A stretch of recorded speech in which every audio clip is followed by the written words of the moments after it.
비상 시리즈 말씀을 나누고 있는데, 지난주에는 하나님의 사명 가운데 스텝업이라고 하는 내용으로 말씀을 나눴습니다.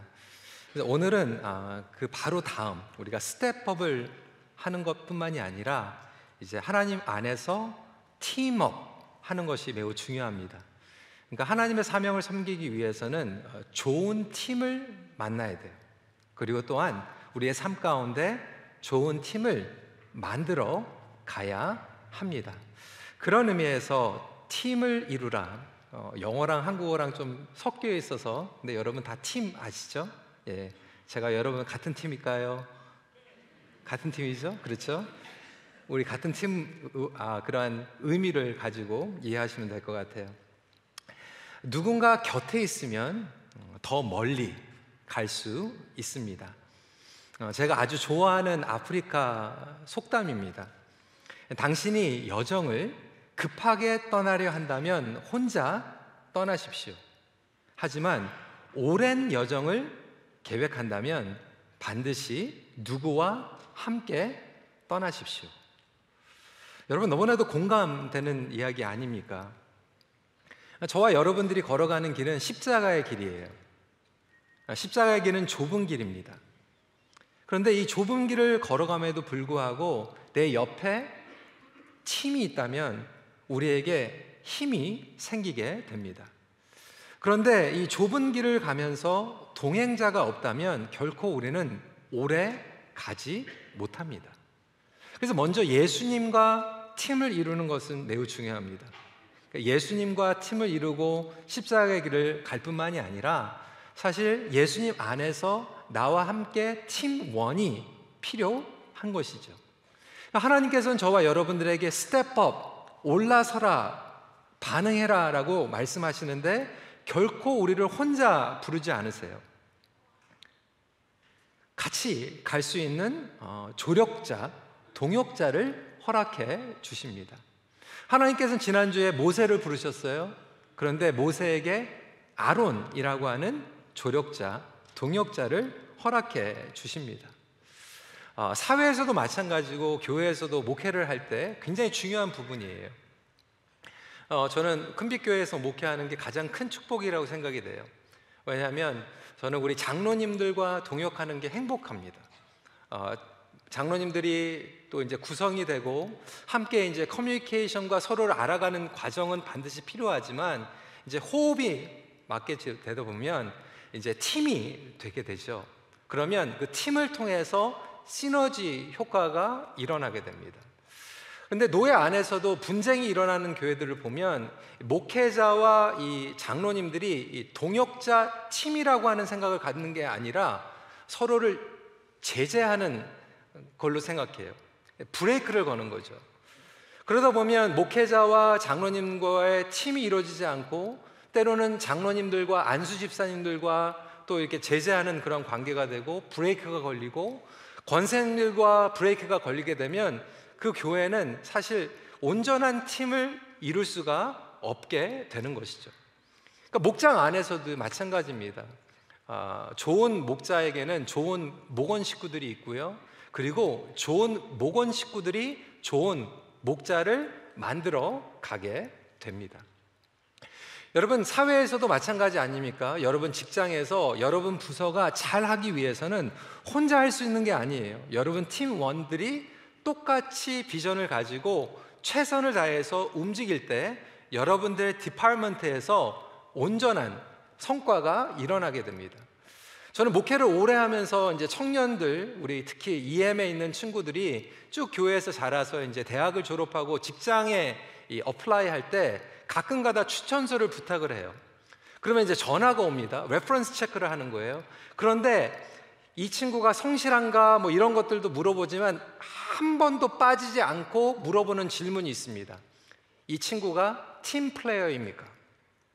우리 팀에 들어왔을 때 이 사람이 팀워크를 마칠 수 있는 사람입니까? 아니면 불화를 일으킬 사람입니까? 이제 보니까 우리 아이들이요, 아이스하키를 한다든지 농구를 한다든지 뭐 배구를 한다든지 축구를 한다든지 야구를 하는 거 굉장히 중요해요. 왜냐하면 이런 팀 플레이 스포츠를 한 친구들이 나중에 면접을 할 때 보너스 점수를 받아요. 왜 그러냐면 이 팀 플레이를 많이 훈련한 사람들이 조직에 들어가서도 팀원으로서 좋은 하모니를 만들 수 있기 때문에 그렇습니다. 여러분, 가정에서도 마찬가지예요. 부부는 팀입니다. 부부와의 동역이 얼마나 중요한지 몰라요. 어떤 부부는 끊임없이 예배를 드리려고 오는데 싸워요. 교회 안 가고 싶어가지고 싸우고요. 심지어는 어느 부부가 상담을 하는데 자기는 하나님께 헌신하고 싶은데 뭐 교회 와가지고 시간도 드리고 싶고 헌금도 하고 싶은데 이 배우자가 그거에 대해서 못마땅하다 보니까 시간을 드리고 헌금을 드리는 것도 항상 이 부부 싸움이 일어나게 된다라고 하는 거예요. 목회팀 안에서도 이러한 팀워크가 얼마나 중요한지 몰라요. 저는 장로님과의 팀 구성을 통해서도 감사하게 생각하고요. 또 우리 목사님들과의 팀 굉장히 우선시합니다. 그리고 또 저희는 이제 박성원 목사님께서 선임으로 감당해 주셔서 제가 크고 작은 일들 또 교회 밖에 사역들이 있을 때 박 목사님께서 또 살림을 맡겨주셔가지고 맡아주시니까 제가 지난주에도 EM 리트리트 다녀오고 정책당회도 갔다 올 때도 우리 목회팀 가운데에서 서로 부담할 수 있는 것들을 채워주는 것이죠. 제 아내와도 저는 팀이에요. 지난 29년 동안 결혼 생활하면서 공부할 때 바쁘고요, 또 사역할 때 바쁘고 아이들 어릴 때 바쁘지만 팀을 이뤄가지고 그때그때마다 좀 조절하고 함께 사역할 수 있는 부분들이 있었고, 제가 EM을 사역할 때는 또 같이 팀메이트로 뛰어주고, 제가 또 한국어 목회를 할 때는 또 팀메이트로 섬겨주는 모습에 너무나도 감사합니다. 근데 제 친구들 보면요, 사실 요즘 젊은 목회자들은요 옛날의 목사님들과 또 달라요. 중간에 하다가 그만두기도 하고요. 그래서 친구 전사님들이나 목사님들 가운데에서 정말 실력도 좋은데도 불구하고 사모님이 나 목회 안 하겠다, 목회하려면 헤어지겠다 뭐 이래가지고 목회를 중단에 포기한 동역자들도 굉장히 많이 있고요. 심지어는 선교지에 가가지고도 선교사님 부부들이 이 팀워크가 되지 않아서 선교를 그만두는 경우들이 얼마나 많이 있는지 몰라요. 그러니까 목자, 목녀의 팀워크도 필요하고요, 교회 안에서의 장로님들과 팀워크도 필요하고 부부 간의 팀워크도 매우 중요합니다. 여러분들에게 질문하겠어요. 여러분들은 어떻게 팀을 만들어가고 계십니까? 여러분 정말 부부가 팀입니까? 목장 안에서 어떠한 팀을 이루고 계십니까? 오늘 본문으로 돌아가서 모세는 하나님의 부르신 가운데에서 정말로 망설이고 거절까지 했지만 끝내는 스텝업 했어요. 얼마나 귀한 사명인지 몰라요. 그런데 문제는 모세가 그 많은 이스라엘 백성들을 어떻게 감당합니까? 하루 종일 그들의 문제를 해결해야 되는 거예요. 그런데 끝나지가 않아요. 얼마나 분주하고 힘이 들었을까? 200만 명이 넘는 이스라엘 백성들을 모세가 어떻게 감당합니까? 그러다 보니까 처음에는 가족들하고 떨어져 가지고 가족도 돌보지 못하면서 완전히 혼자서 막 절절 매고 있는 거예요. 그때 모세의 장인 이드로가 모세의 아내 그리고 자식들을 데리고 같이 돌아오게 됩니다. 그래서 이 딸과 이 손주들을 데리고 이드로가 오게 되는 거죠. 그래서 이 모세 사위를 자세히 지켜보니까 이건 뭐 쉬지도 못하고 혼자서 하는데 또 잘 감당하는 것도 아니에요. 그래서 솔직하게 얘기합니다. 17절 18절이에요 모세의 장인이 그에게 이르되 내가 하는 것이 옳지 못하도다. 너와 함께한 이 백성이 필경 기력이 쇠하리니 이 일이 내게 너무 중함이라 네가 혼자 할 수 없으리라. 혼자 못하는 거예요. 팀이 필요한 거예요. 그래서 오늘 본문은 모세가 팀을 이룰 뿐만이 아니라 이스라엘 공동체에 큰 변화를 일으키는 이야기를 담고 있습니다. 그래서 오늘 말씀을 통해서 나누기 원하는 것은, 그렇다면 우리가 어떻게 좋은 팀을 만들 수 있을까? 그에 대한 내용입니다.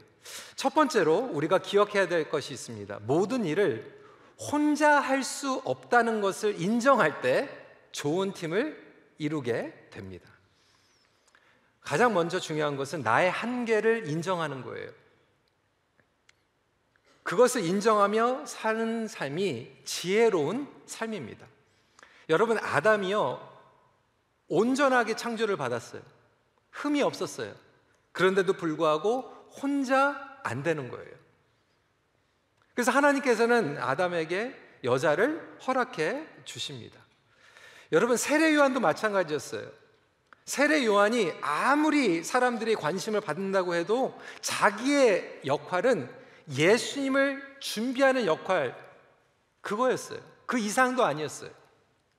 이렇게 자기의 한계와 연약함, 약점을 인정하는 것은 건강한 겁니다. 그러니까 건강하지 못한 자아상을 가진 사람이 그것을 숨기려고 해요. 그것을 감추려고 합니다. 그러다 보면 내면으로는 힘들게 살아가요. 그런데 그 내면을 살펴보면 꼭 다른 사람을 위한 게 아니에요. 철저히 자기 중심입니다. 자기를 커버업하는 거예요. 15절 16절에 모세가 이드로에게 이렇게 변명해요. 들어보세요. 모세가 그의 장인에게 대답하되 백성이 하나님께 물으려고 내게로 온다는 거예요. 그들이 일이 있으면 내게로 오나니 내가 그 양쪽을 재판하여 하나님의 율례와 법도를 알게 하나이다. 그러니까 내가 없으면 안 된다는 거예요. 사람이요, 참 겸손한 것 같으면서도 조금 뭔가를 하면 내가 꼭 있어야 된다라고 생각할 때가 있죠. 때로는 이것을 우리는 속으로 즐겨요. 그래, 난 절대로 필요한 존재야. 내가 없으면 되는지 안 되는지 한번 해봐. 끊임없이 나를 증명하고 싶고 내가 인정받기 원하는, 그걸 즐길 때가 있어요. 내가 없으면 안 돌아가는 걸 즐기는 거죠. 내가 없으면 교회가 힘들어지고 교회가 안 돌아가고 조직이 힘들어지고, 그럼에도 불구하고 내 마음 가운데 내가 해야 된다라고 하는 그러한 강박관념 때문에 이 여유들이 없어집니다. 너그러움이 없어지는 거예요. 이걸 스페이스라고 얘기하지만 저는 마진이라고 얘기하고 싶어요. 이 종이에도 마진이 필요하죠. 우리의 삶 가운데서도 마진이 필요합니다. 근데 많은 사람들이 나의 연약함을, 한계를 인정하지 못하고 살아가다 보니까 이 마진이 없어지고 균형이 깨져버려요. 첫 번째로, 모든 일을 혼자 하려고 하는 사람은 여유를 상실하게 됩니다. 항상 강박관념 가운데 살아가요. 그러니까 쉬지를 못해요. 그리고 죄책감을 갖게 됩니다. 제가 아까도 말씀드렸지만 몇 주 전에 정책당에 다녀오고, 그리고 또 EM 버젯 위출이 갔다 오고, 그래서 금요일 날 정책당에 올라가 있고, 지난 주말에는 또 버젯 위출이 올라가 있고, 그래서 우리 목사님들이 같이 쉐어했어요. 어느 목사님이 금요일 날 말씀 전해주시고, 어느 목사님이 토요일 날 해주시고. 그런데 제 마음 가운데에서는 사실 그런 마음이 들 수도 있거든요. 그래도 내가 담임 목사인데 내가 어떻게든지 와가지고 해야 되는 게 아닌가, 그런 마음이 들게 되면 늘 죄책감 가운데에서 살아가게 되죠. 그리고 어느 정도는 일을 악물고 할 수 있지 모르지만 사실 그러다 보니까 짜증이 나고 민감하게 되고 나의 영적인 컨디션을 바라보지 못하면서 하나님과의 온전한 묵상, 기도, 침묵의 시간을 잃어버리는 경우들이 얼마나 많이 있는지 몰라요. 이렇게 살아가는 분들은 다른 사람들을 정죄합니다.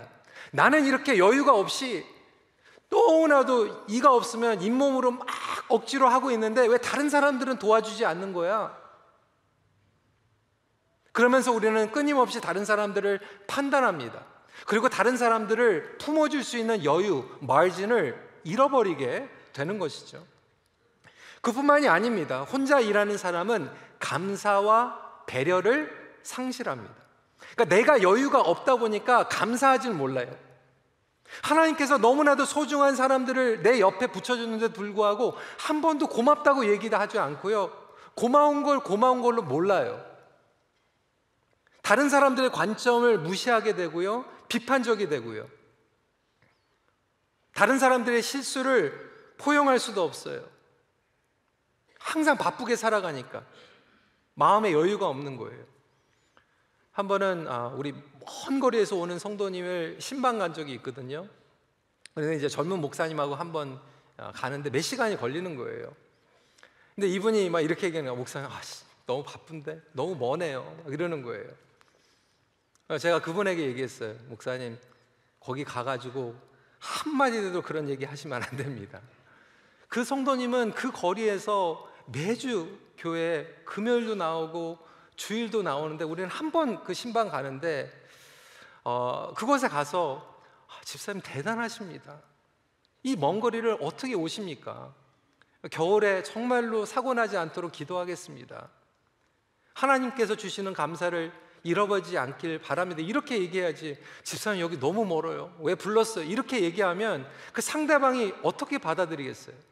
그럼에도 불구하고 한 번만 생각하면 다른 사람들이 보일 수 있는데, 내가 너무나도 바쁘고 내가 여유가 없고 나의 일에 쩔쩔쩔 매다 보면 내 안에 프레임에, 관점에 갇히게 되고 여유가 없게 되는 거죠.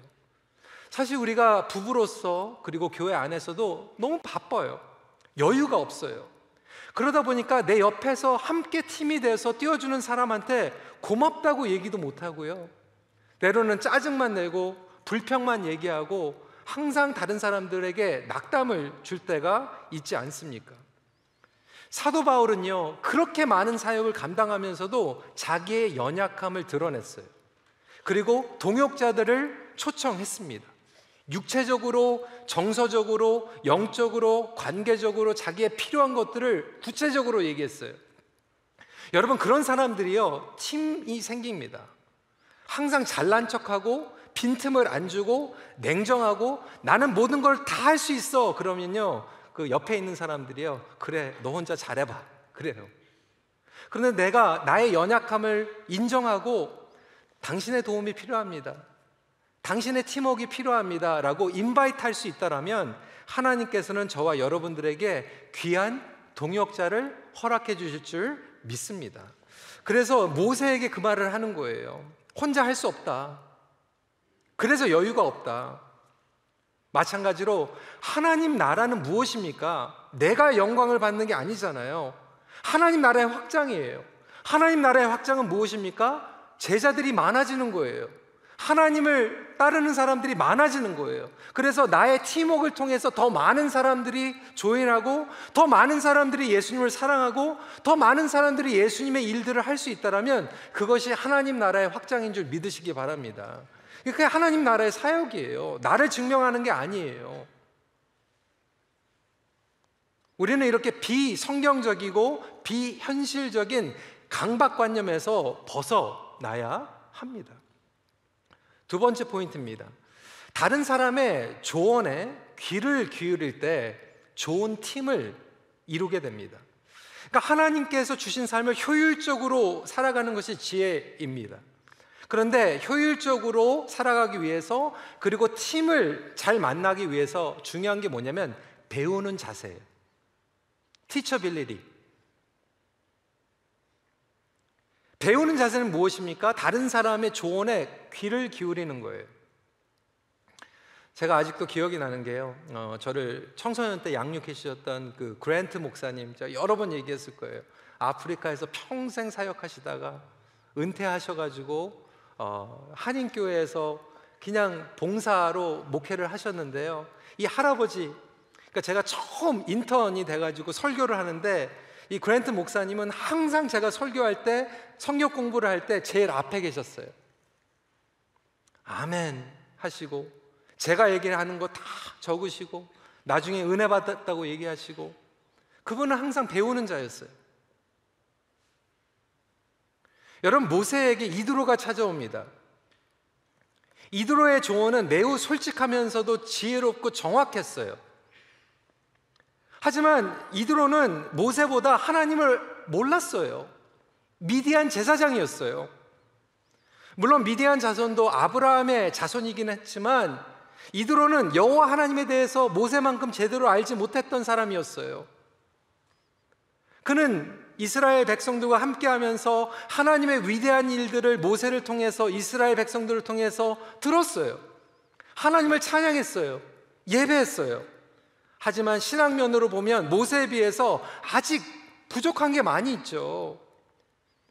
하지만 이드로는 객관적이었어요. 그동안 이스라엘 백성들과 모세와 떨어져 있었기 때문에 함께 중간에 조인하면서 객관적으로 보니까 이거는 사람이 할 짓이 못 되는 거예요.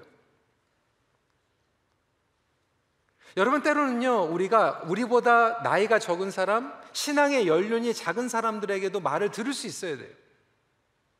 심지어는 직장에서 여러분들보다 밑에 일하는 사람의 조언을 들을 때도 필요합니다. 그 사람의 얘기를 들을 때 좋은 아이디어만 얻는 게 아니라 그 사람을 얻게 됩니다. 같은 팀이 되는 거예요. 이드로는 이렇게 얘기합니다. 이제 내 말을 들으라. 내가 내게 방침을 가르치리니 하나님이 너와 함께 계실지로다. 그러니까 경험과 상식에서 나오는 충고였어요.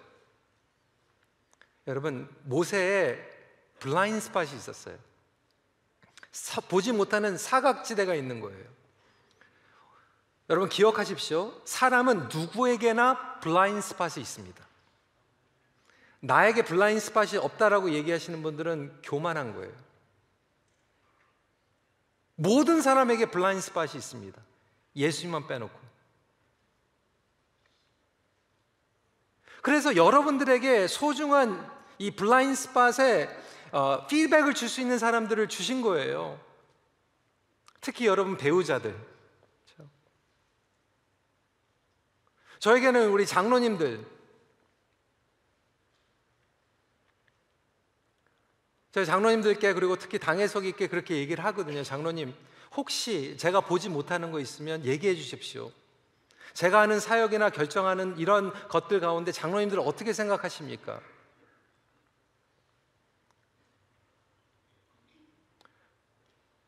우리 남자들에게 또 우리 아내들의 피드백이 굉장히 중요하거든요. 때로는 이 블라인드 스팟 가운데에서 이거를 헝킹이라고 얘기하잖아요.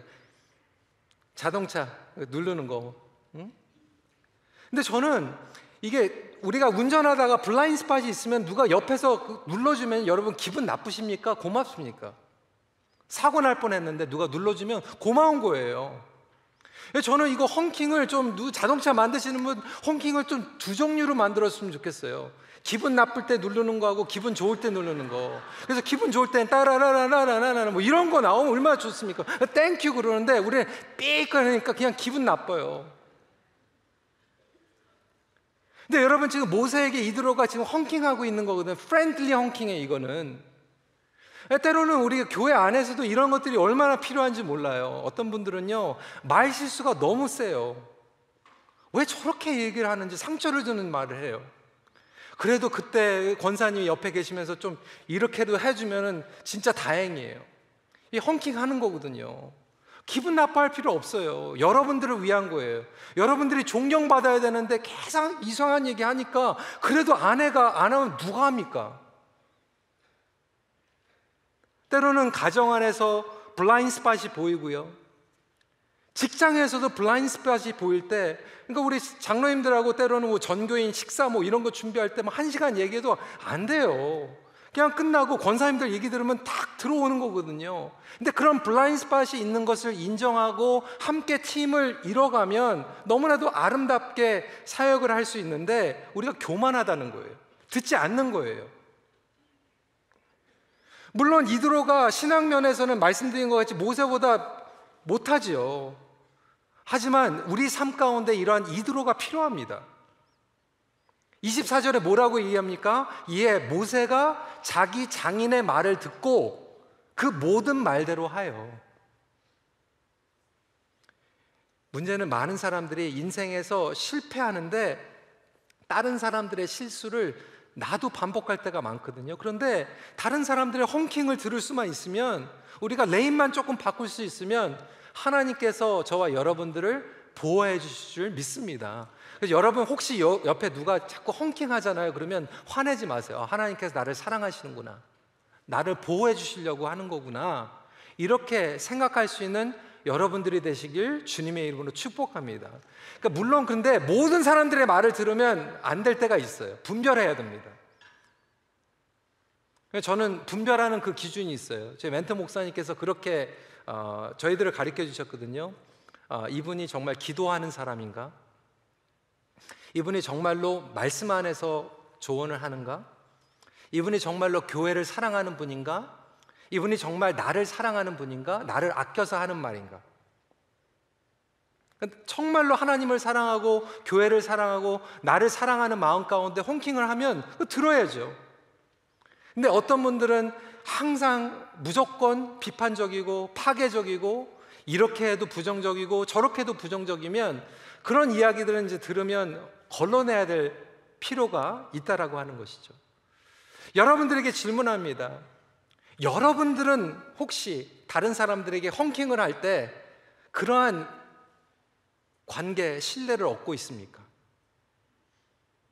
평소에 맨날 짜증만 내고 불평만 내면요, 여러분들이 아무리 얘기해도요, honking 들으면 기분 나빠요. 그런데 여러분들이 축복하고 늘 기도하고 함께 해주면 여러분들이 얘기할 때 상대방이 들을 거예요. 그런 관계들을 만들어가기를 간절히 기도합니다. 그러면 구체적으로 참 이게 굉장히 좋은 타이밍인 것 같아요. 왜냐하면 저희가 이제 다다음 주면 장로 선거를 하게 되는데 교회 안에서 일꾼들을 뽑을 때도 중요한 법칙입니다. 마지막 실제적인 포인트예요. 짐을 함께 나누는 용기가 좋은 팀을 이루게 합니다. 그러니까 하나님께서 팀 멤버들을 주셨는데도 불구하고 제가 그분들에게 맡길 용기가 없으면 쓸모없는 거예요. 사람들 세우면 뭐합니까? 안 맡기는데. 맡겨야지 할 거 아니에요. 맡겨야지 배울 거 아니에요. 맡겨야지 성장할 거 아니에요. 이드로의 조언을 들은 모세는 함께 동역하고 함께 팀을 만들 사람들을 이제 세워갑니다. 여기에서 이제 분담의 원칙을 깨달아야 되는데, 분담을 영어로는 delegation이라고 얘기합니다. 근데 굉장히 중요한 포인트가 있어요. Delegation is not dumping. 그러니까 분담은 뭐냐면 다른 사람들에게 그냥 떠맡기는 게 아니에요. 소통을 하고 믿어주고 함께 이끌어가는 것이 중요하죠. 어떤 사람들은 자기가 혼자서 막 하다가 나중에 그냥 덤핑해버리고 가요. 분담했다는 거예요. 그건 아니에요. 팀을 이뤄야죠. 어떤 분들은 보면 정말 그 한 사람이 갔더니 팀 멤버들이 세워져요. 그리고 모든 사람들이 열심히 사역을 합니다. 그런데 어떤 분은 가가지고 그 팀을 다 와해시키고 자기 혼자예요. 그런 분들은 큰일을 할 수가 없겠죠. 제가 예전에도 말씀을 드렸지만 골든 맥도날드 목사님의 예화가 있죠. 그림 한번 보여주시고요. 여러분 그림 보시면 기억나시죠? 수레를 끄는 말 한 마리는 2톤의 짐을 옮길 수 있는데 마구의 메인 2마리의 말이 함께 일하면 몇 톤이요? 23톤의 무게를 옮길 수 있어요. 그러니까 2마리가 4톤이 아니라 23톤을 옮길 수 있습니다. 근데 여러분 이게 굉장히 중요한 게 왜 그러냐면 그렇기 때문에 두 사람이 같이 뛰기로 해가지고 23톤의 짐을 짊어지고 있는데 한 사람이 톡 끼면 그 한 마리는 무너지는 거예요. 어떤 분은 그러더라고요. 뭐 큰빛교회 왔더니 여기는 뭐 목자도 많고 안수집사도 많고 권사도 많으니까 저 하나 빠지면 괜찮죠. 근데 여러분 그거 착오입니다. 여러분들이 함께 하기로 결정을 했기 때문에 우리가 그만큼 하나님께서 주신 무게가 있거든요. 꼭 큰 게 좋은 건 아니에요. 하지만 사람마다 큰 무게를 주신 사람도 있고 교회마다 특정한 무게를 허락해 주셨어요. 그래서 그 무게를 감당하기 위해서 직분을 감당하는 거예요. 근데 어떤 분들은 그것을 감당하기 위해서 팀원이 되기 위해서 직분을 받았는데 직분 받고 나서 그걸 다 내려놔 버려요. 정말 힘든 거예요. 6개월, 3개월 다 훈련시키고 직분을 줬더니 직분 딱 받고 안 하겠대요. 그럼 처음부터 하지 말아야죠. 그런데 그러한 팀의 역할을 우리가 잃어버릴 때가 있는 것이죠. 그렇다면 누구에게 분담을 해야 될까? 첫 번째로 짐을 맡는 사람은 능력이 있어야 합니다. 여러분 이게 세상 능력을 얘기하는 게 아니에요. 영적인 능력, 사람들을 돌볼 수 있는 능력입니다. 오늘 본문에서 이렇게 얘기하고 있어요. 온 백성 가운데서 능력 있는 사람들. 그러니까 누가 우월하고 누가 열등한 게 아니에요. 은사마다 다릅니다. 그런데 능력에 따라서 누구는 1000부장, 누구는 100부장, 누구는 50부장, 누구는 10부장으로 부름을 받았어요. 10부장도 중요한 거예요. 100부장도 중요해요. 1000부장도 중요해요. 근데 여러분 한번 생각해 보세요. 10부장밖에 안 되는데 1000부장을 맡겨버리면요, 나머지 990명은 불행해지는 거예요. 나는 10명밖에 섬기고 싶지 않아. 그러면 10부장 열심히 하면 칭찬받는 거예요.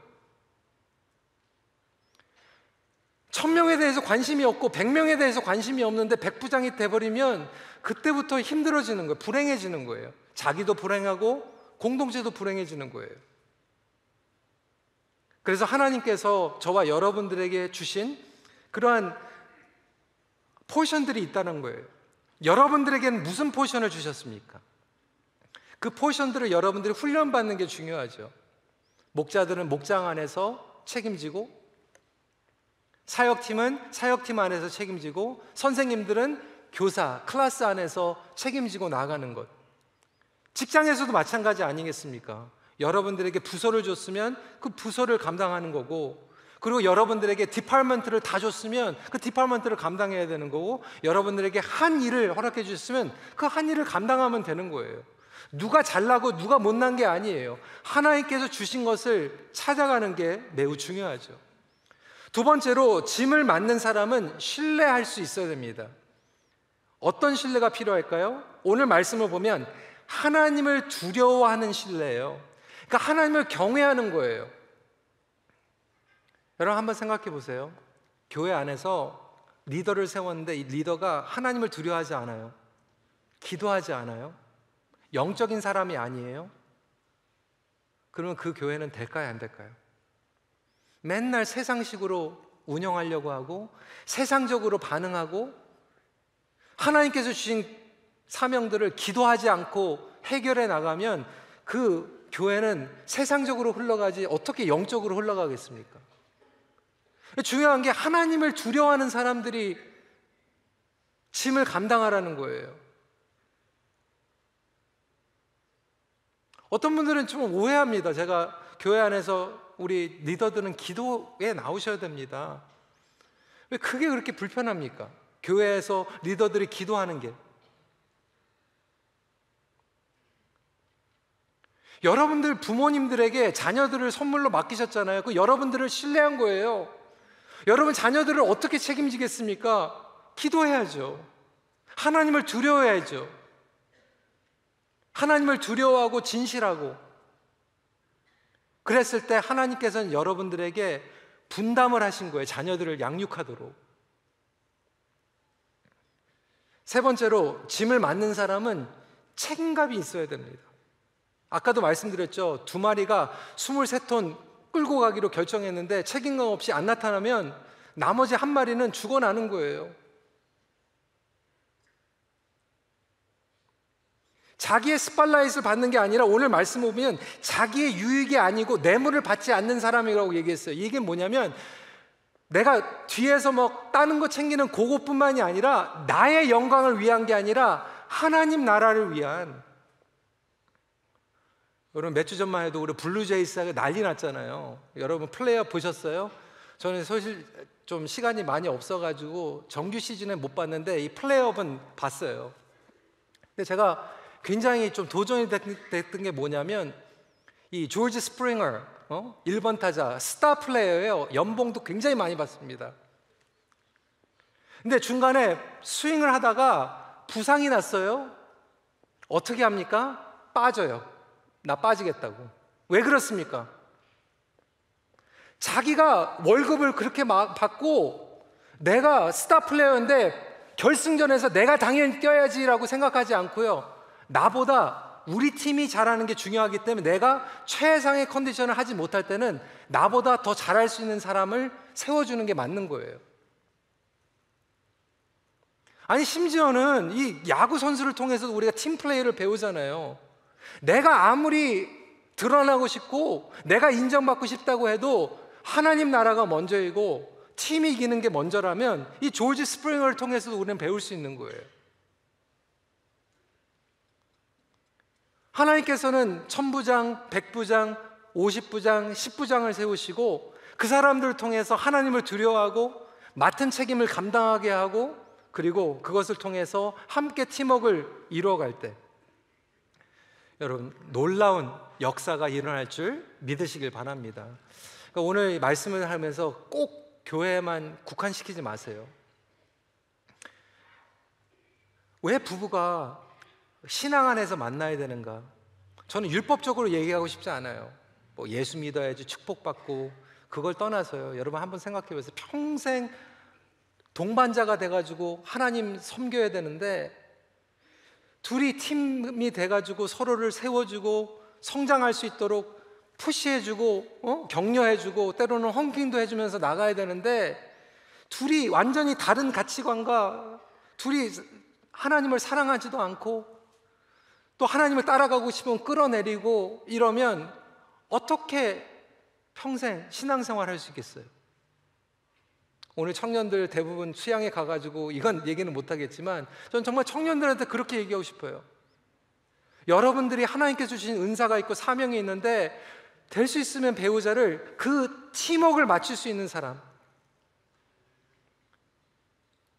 우리 나이 드신 분들도 좀 도전합니다. 여러분들이 평생 팀으로 갔다라면 고마워하세요.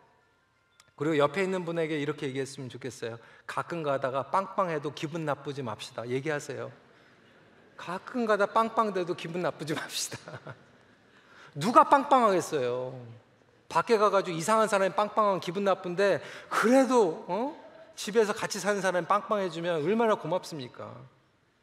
말씀을 정리합니다. 여러분 이렇게 팀워크가 되잖아요. 그러면 여러분들이 사역만 잘 감당하는 게 아니라 평안해집니다. 23절 말씀을 같이 한번 읽을까요? 시작. 내가 만일 이 일을 하고 하나님께서도 내게 허락하시면 내가 이 일을 감당하고 이 모든 백성도 자기 곳으로 평안히 가리라. 그렇죠. 우리 권사님 어때요? 성가대 팀워크가 잘 맞으면 평안하죠. 근데 노래 아무리 잘 불러도요 팀원들 안에서 불화가 있으면 불편한 거예요. 집에서 팀워크가 맞으면 집이 평안합니다. 교회가 팀워크가 맞으면 평안해지는 거예요. 그래서 하나님께서 불러주신 사명을 감당하게 되죠. 여러분 예수님 완벽하셨어요. 예수님 모든 것들을 혼자 할 수 있었어요. 그럼에도 불구하고 완벽한 예수님께서 제자들을 팀원으로 부르시고 제자들과 팀 사역하셨어요. 그리고 지금도 제자들을 통해서 교회를 통해서 성령님을 통해서 저와 여러분들에게 그 말씀하시는 거예요. 팀을 이뤄라. 팀을 만들어라. 내가 성장하는 만큼 팀이 성장하고 팀이 성장하는 만큼 내가 성장해요. 여러분 좀 단도직입적으로 이렇게 말씀드립니다. 여러분 평생 사시면서 함께하는 자가 없으면 사실 그 인생은 실패한 인생이에요.